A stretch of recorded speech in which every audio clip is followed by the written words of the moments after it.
right, and here we are in today's frame. We have none other than Pierre Lemaire.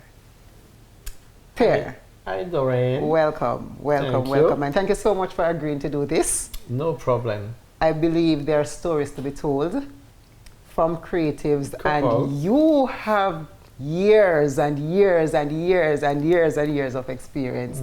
And I believe that people see Pierre, not everybody knows Pierre's work or know of it.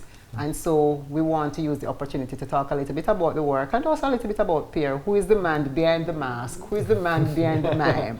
Yes, who is the man behind the puppetry? Who is the man behind all the technical directing thing? And so we want to talk about him today.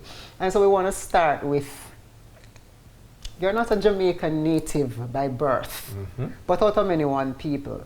Share with us, how is it that Pierre, French born, raised, ended up making Jamaica his home? Okay, that's a long story. At that time, when I finished university, Frenchmen had to become soldier. We had to do military service. But university graduates could choose to go in the cultural services in the French embassies. So I was working on a master on Canadian theater. So I decided I will do that. I'll go to Canada. That will help my master. And for the Ministry of Foreign Affairs, Jamaica and Canada are the same region, which means they have Europe, Africa, and basically the rest of the world. So instead of Canada, I was sent to Jamaica.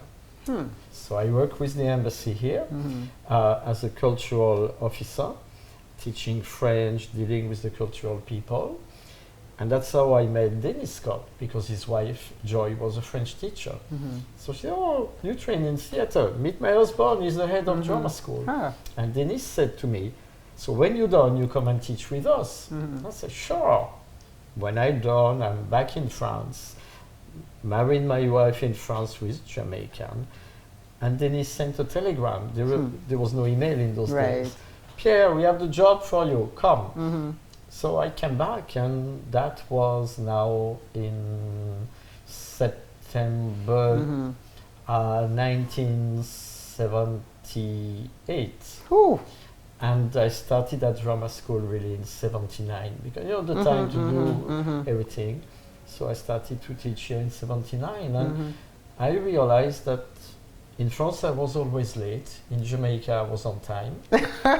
In France, I was always cold. In Jamaica, I was fine. So I think that God had made a mistake, so I corrected the mistake by coming to Jamaica. Coming and staying here. But were you always late though, because Jamaicans have a Jamaican time separate from what the real time is? Well, or you think it's just because Jamaica is just your time?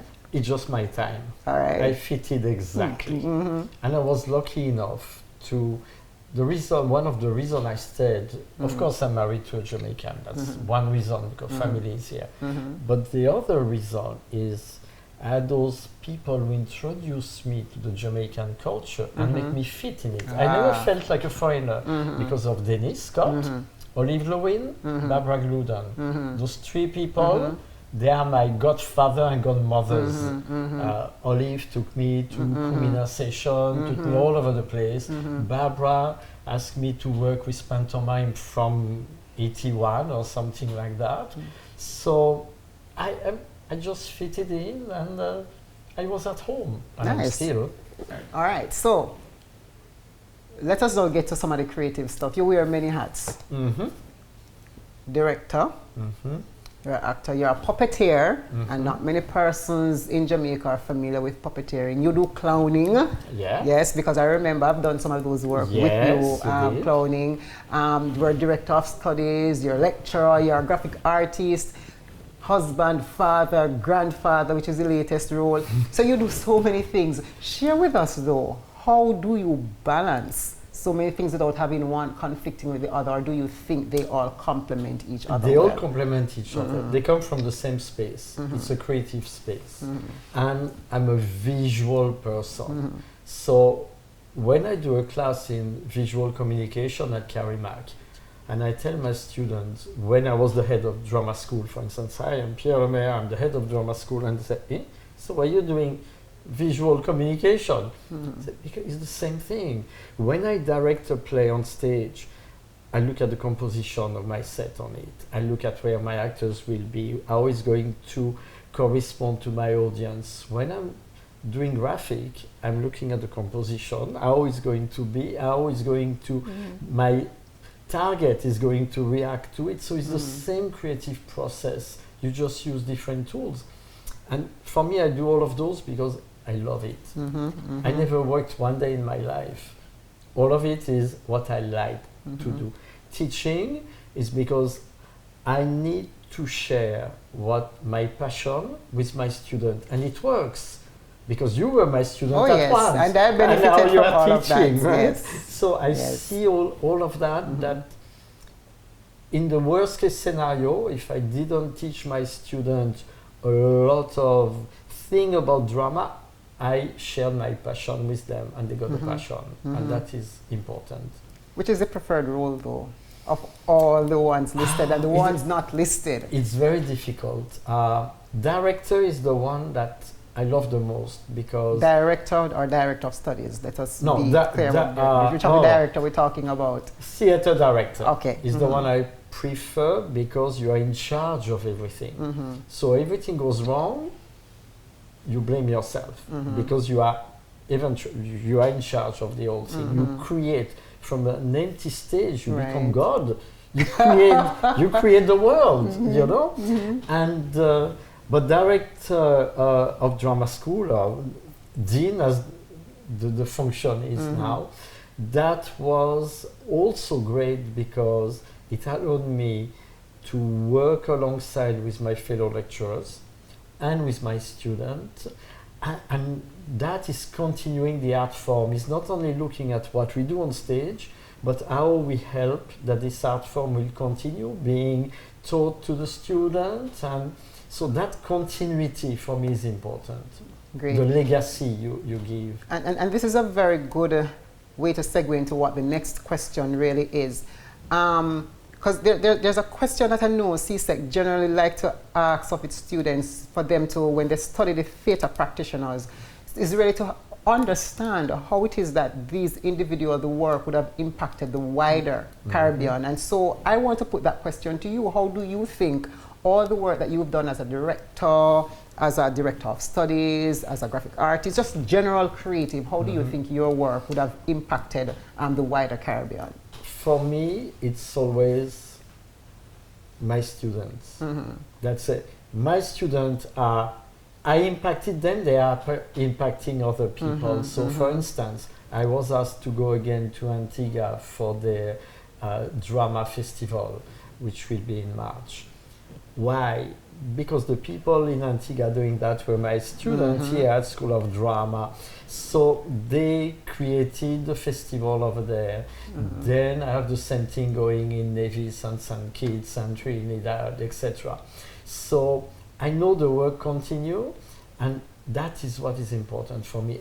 I won't say, oh, it's such a play and such a play, because the play lives only for 3 weeks, a month in the best, and then it's gone. So only the people who saw it at that time know what you have been doing. But the impact for me is the sharing of that theater passion to my students. And that's why it's important. They saw me here during the day as the dean, and they saw me late at night rehearsing with them, because, and sometimes they say, but sir, you're still here and it's 2 o'clock in the morning, you're leaving, you came at 7 o'clock this morning, because it's what I like to do, you know, it's passion. Yeah, and so, and we have students, or you have students who are all over the Caribbean, maybe during your time or possibly before your time, etc. And so I think that's a very good thing, because the information spreads and they impart and continue to impart. But not only the teaching, but some of those students have also been in productions that you would have also directed. And as production is, of course, there are things that they would have taken from some of those experiences as well. So how do you feel though, Pierre, whenever you see some of those same students doing some of the work and implementing some of those same things that you would have taught them, and maybe sometimes executing it in a different way than you would have done it, and building onto it? They add to it. They build onto it. And I'm feeling very good because yes, that's it. They are there now, you know. And well, for instance, when you directed, I was so happy. I was lucky because I was still the producer. Yes, you know. yes, you so were. I could produce. One of my past students directed who did a lovely direction. It was great. So, and that happened with Mikey Nicholson, with Bello, with Blacka. You know, when I see those things, I say, nice. And even if I see like Bobby Clark used to tell me when he was directing Panto, he said, Pierre, I'm using that, remember? It was in your mime class. He was talking like 40 years ago. And I said, oh my God, he remembers that. So sometimes it's a little thing that the students are using because it became part of their routine and their way of thinking in their art form. And that's great. Great, nice. So you started in the 70s here in Jamaica. It's 2023 now. Theatre has changed, has evolved drastically over the years. You've seen a lot of things. How do you think that change, what do you think some of those changes would be, and how you think that change or those changes would have impacted your creative work, whether it's negative, positive, however? It's a difficult question because first of all, we are privileged here at Enamale College because we can put on a show as we want to put it on. Let's say we have access to set, we have the people to build our set, we have our students who are our actors, so we don't have to say how much I have to pay the actors, so I should take a small production rather than a large one. We don't have to rent the theater and so on, which is really impacting the theater professionals outside. So we are allowed to do what creatively we want to do and to show a broad spectrum to our students because they have to be in Caribbean play, in foreign play, in traditional play, in comedy, etc. because they need the experience. What I realized though in the theater outside of us, there is less experimental theater now than there used to be then.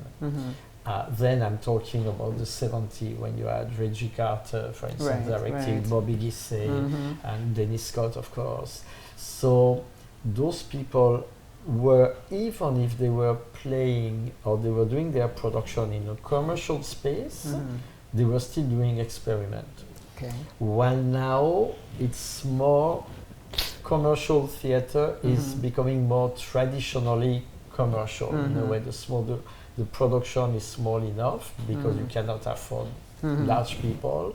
The set is usually representing the inside of a house. You are not going to go in the set which go totally imaginative and you go from one planet to under the sea, etc. So I'm a bit disappointed by that lack of expansion of the creativity, knowing it's not the fault of the theater people, it's the fault of the economic situation. In a best world scenario, we would have a Ministry of Culture sponsoring the creative arts, giving them a space to do their work, paying them to rehearse and paying them for doing the show because the show is going to educate the people and change the mind. And when we want to change the way the people are living or functioning in a society, theater is the best tool. So minister, if you hear me, use the theater people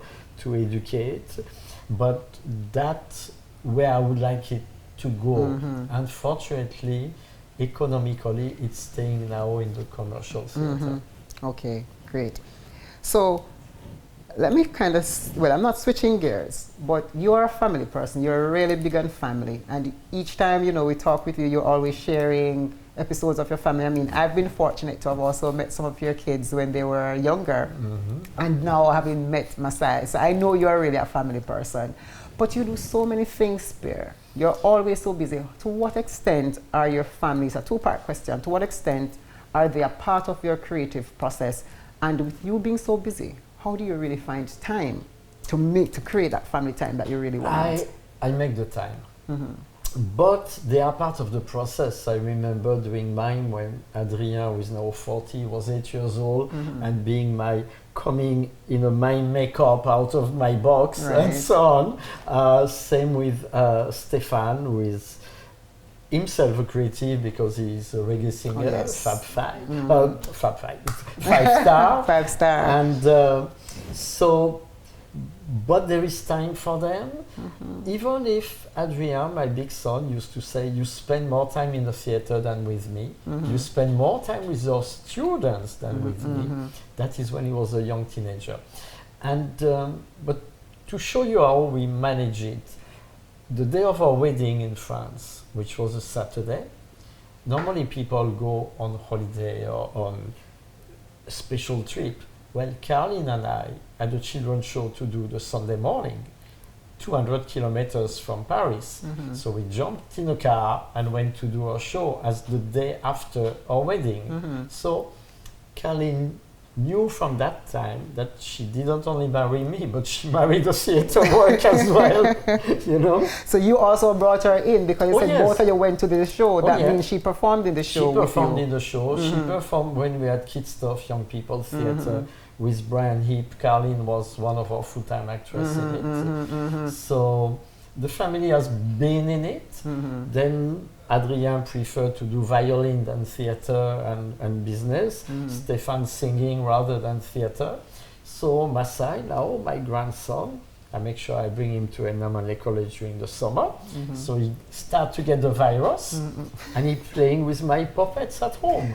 Yes. So therefore, what would be your advice to young creatives with families? You know, what would you say to them in terms of balancing and making it You work? have to make the time for the family, but you also have to involve the family in one way or the other.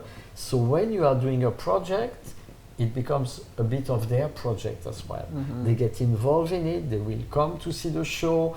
Sometimes, like my wife used to say, that was my basket that I saw on stage. That's why I can't find it at home. But they know it's part of the show. Is home is extended to the stage in a way. Generally. Yeah. What is something that people don't know about Pierre that you would want people to know? That I'm a very shy person. Yeah. I don't really. Really? Well, I wouldn't know that. So you help me understand. Really? Because the Pierre I know is a Pierre that king cats over things, flips over things, climb and jump all over things. You know, ever vibrant, etc., with a vivacious personality, etc. I was a shy kid. I'm still a very shy person. That to say, that's why I go on stage and do things, because that allows me to come out and still very insecure, like every artist. Every time we do a show, we don't know if it's going to work. Will the people like it or not? You know, am I doing the worst? Is it the one too many that I'm doing, or should I have stopped with the previous one? But again, feeling good with the people you work with your friends, it makes sense. I know if I direct something, I will call Eugene to come or Brian to come to the rehearsal at one point and say, what you think? And I know that when Eugene directs, say, Pierre, come, tell me what you think. And we have that relationship, so we are not alone. So that's why theater allows us, being a group, I would say more than a group, theater is a tribe, it's a family. Yes. So having that intense group with you, that's fine, because you are at ease, so you can be yourself. You can jump over things, as you say, and crack jokes and so on, rather than if you were in a job in a big company where you don't know anybody, you just glimpse them coming out of their office. You see, that relationship is important. For me, everything is about relationship and people. Is there anything creatively that Pierre wants to do and he has not yet done it? Yes. What is that thing? Well, I've done it a little bit, but not in the way I want to do it. Okay. I have about 5 short films which are waiting at home in my computer. Interesting. Because, of course, when in previous life, when I was also working in advertising, I worked on video for ads and so on, but this is stories. And And I like the format of the short film, you know, like 14 minutes, the latest. And I have 5 of them which are waiting, and I'm going to see how I can again involve some of my past students in it. So, because some after drama school went to study film as well, like Natasha Griffiths, Michelle Serrier, and so I'm talking to them on regular basis, and I have some script I want to give them and see how we can put that together now. Okay, nice, and that's a good direction because film has taken a different life of its own in Jamaica. Yeah.